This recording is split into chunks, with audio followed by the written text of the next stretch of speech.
أعوذ بالله من الشيطان الرجيم بسم الله الرحمن الرحيم كما أرسلنا فيكم رسولا منكم يتلو عليكم آياتنا ويزكيكم ويعلمكم الكتاب والحكمة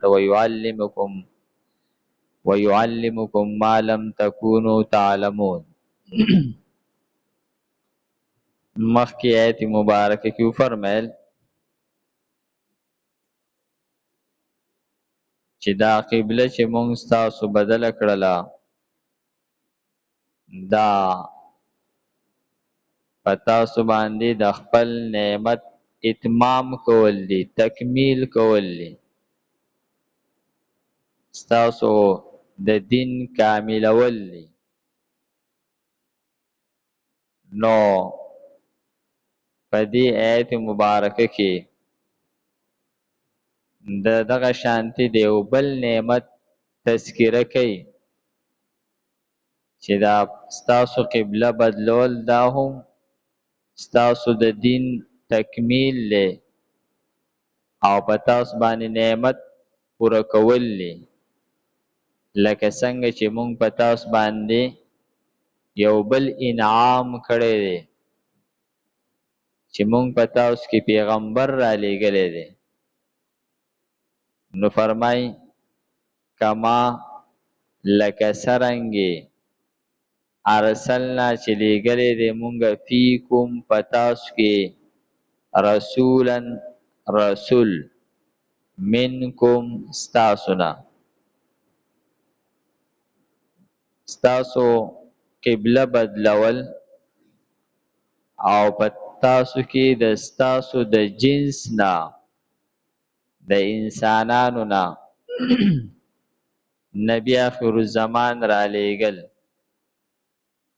دا د الله تعالی نعمتونه دي او دا په تاسو باندې الله تعالی خپل نعمت اتمام کوي. نو فرمایي چې مونږ را لېږلی دی رسول په تاسو کې منکم ستاسو نه. نو دا عام دی انسانیت ته چې په انسانانو کې مونږه پیغمبر راولېږلو. یتلو علیکم آیاتنا چې لولي په تاسو باندې زمونږ آیتونه. دې کې د پیغمبر ذمہواری بیانېږي. اوله ذمہواری د پیغمبر د الله تعالی د آیاتونو د کلام الله بیانول دي، تلاوت کول دي. ویزکیکم او پاکی تاسو، یعنی دا د الله تعالی عظیم نعمت دی چې پیغمبر را لېږلی دی. دغه پیغمبر په واسطې سره تاسو ته د الله تعالی آیاتونه هغه راورسېدل، تاسو ته د الله تعالی آیاتونه بیانېږي او د دې آیاتونو تاسو ته را رسېدل دا د دې پیغمبر په واسطه سره وشول. نو دا لوی نعمت دی. او فرمایي چې دویمه ذمہواری او ډیپټي د دې پیغمبر چې دا ویزکیکم پاکی تاسو، ستاسو تزکیه کوي. تزکیه پاکول یعنی باطن صفا کول. په باطن کې چې عام طور باندې کم بغض، حسد، کینه، تکبر او نفرت، دشمنی دا بزدلی، بخل، دا د باطن بیماریان دي او ګندګیان دي. د دې نه پاکول دا یو داسې کار دی چې دا نه یو ډاکټر کولی شي او نه دا یو انسان کولی شي. او دغه وجه ده چې دا پیغمبر یو داسې معاشرې ته راغی چې هغه خلک په جهالت کې دومره مخکې تلي وو چې په هغو باندې چا حکومت کولو هم نه خوښول او دغه خلک د هغو د باطن دومره صفایي پیغمبر په واسطې سره وشوله چې هغه رونه رونه وګرځېدل. لاول دغه خلک د یو بل د وینو تږي وو او بیا دغه خلک دومره زیات خواږه شول چې د مرګ په وخت کې په سخته تنده کې هغه اوبه غواړي او کله چې هغه ته اوبه میلاو شي او دا په خوا کې بل کس ګویرې کوي او اوبه لپس وی نو دی د خپل خولې نه جام لرې کوي وی دی مخکې کا او چې کله هغه واخلي او د هغه خوا ته بل کس چې کوم دی نو هغه زګیرې کوي او د ځنکدن په حالت کې دی نو دی وی هغه لی ورکه او چې کله هغه ته د اوبو جام رسي نو هغه وفات شوی دی چې واپس یا بل ته راوړي هغه هم وفات شي چې بل ته راغی هغه هم وفات شوی دی. یعنې د مرګ په وخت کې چې سخته تنده ده ځنکدن کې حالات دي په دغه وخت کې هم د ځان پروا نه کوي بلکې د خپل مسلمان رور هغه د هغه حاجت په خپل حاجت باندې وړاندې کوي نو اندازه واغستلی شي چې یو معاشره هغه وه چې وچ په وچه د یو سړي وینه تویول خامخا په کوپړو باندې فخر کول زما په د چا په چت باندې به چې څومره زیاتې کوپړۍ پرتې وي نو دومره به هغه زیات قهرمان ګڼلی کېدل چې بھائی دا ډېر قهرمان دی د ده غوسه منلی شوې ده بھائی. نو هغه خلک چې وچ په وچه د یو بل د وینو تږي وو هغه دومره خواږه شول چې د هغو د زړه نه حسد بغض کینه نفرت بخل دا ختم شو په هغو کې محبت راغی سخاوت راغی شجاعت بهادری پکې راغله او اخلاص پکې راغی او قربانی پکې راغله. قربانی دغه ته وایي چې د خپل حاجت باندې د بل حاجت ته ترجیح ورکړلی شي. نو فرمایي چې دا پیغمبر چې دی د ستاسو تزکیه کوي ستاسو د باطن نه هغه خراب عادات بیماری ختمی او پای کې ښه صفات او ښه عادات پیدا کوي او دا د الله تعالی د قدرت نه او د الله تعالی د پیغمبر نه بغیر نشي کېدلی.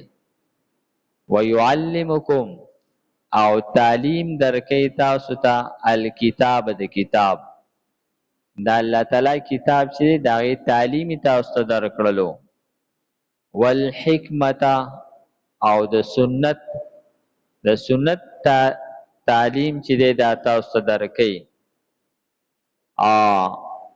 ويعلمکم او تعلیم درکو تاسو ته ما د هغه څه لم تکونو تعلمون چې تاسو ته د هغې علم نه و تاسو ته چې د کومو خبرو علم نه و نه تاسو پیغمبران پیژندل نه تاسو آدم علیه السلام نه خبر و نه د نوح علیه السلام نه تاسو ادریس علیه السلام پیژندو او نه تاسو ابراهیم علیه السلام پیژندلو.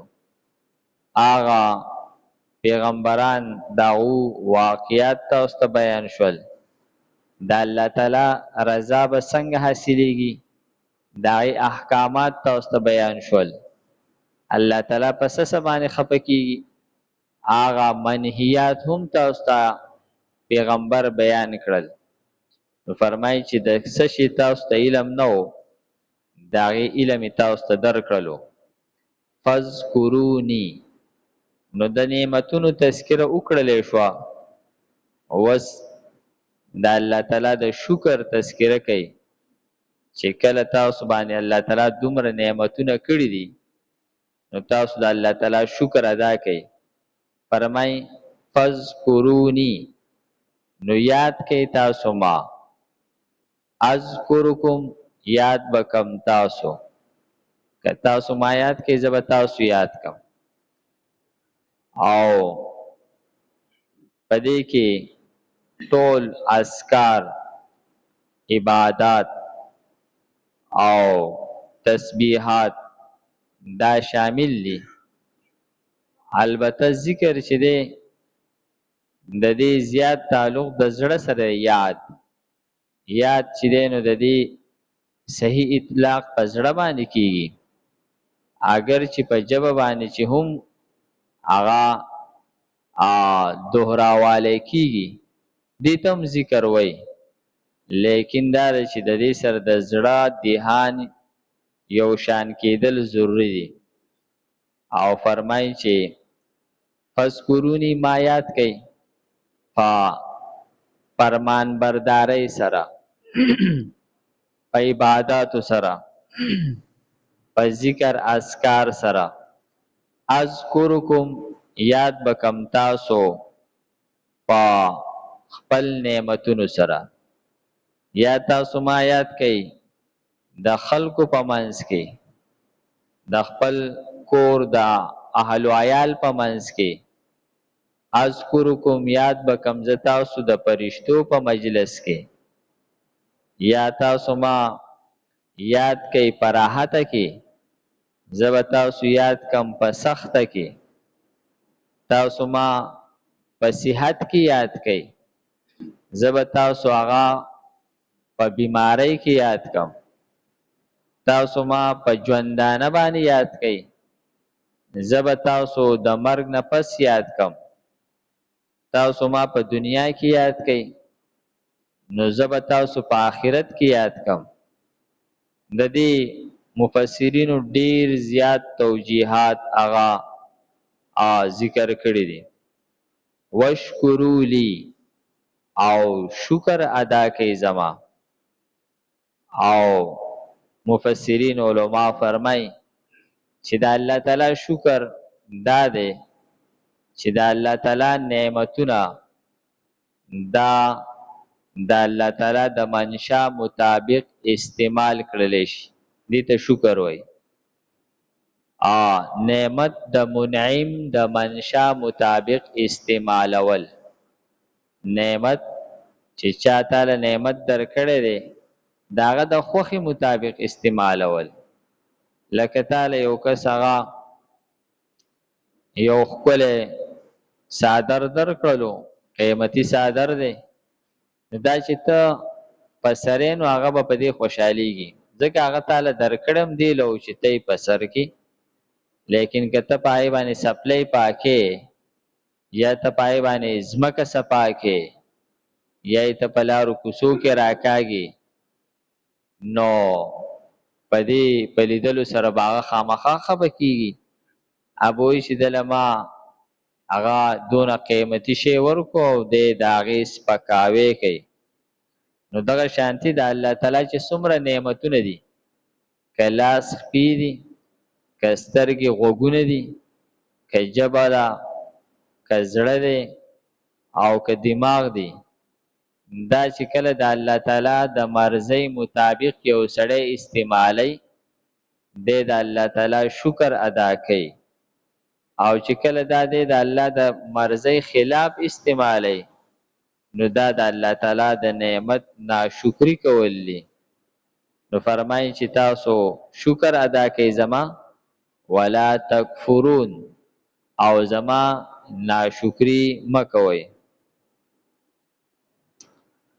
کما لکه څرنګې ارسلنا لېږلی دی مونږه فیکم پتاسو کې رسولا رسول منکم ستاسنا یتلو چې تلاوت کوي لولي علیکم پتاسو باندې آیاتنا زمون آیاتنا ویزکیکم او پاکی تاسو د باطنی امراضنا ويعلمکم او تعلیم درکې تاسو ته الکتاب د کتاب د الله تعالی والحکمت او د سنت مبارکه ويعلمکم او تعلیم درکې تاسو ته ما د هغه څه لم تکونو تعلمون چې تاسو ته علم نو فذکرونی نو یاد کئ ما اذکرکم یاد بکم تاسو وشکرولی او شکر ادا کئ زما ولا تکفرون او ناشکری مکوئ زما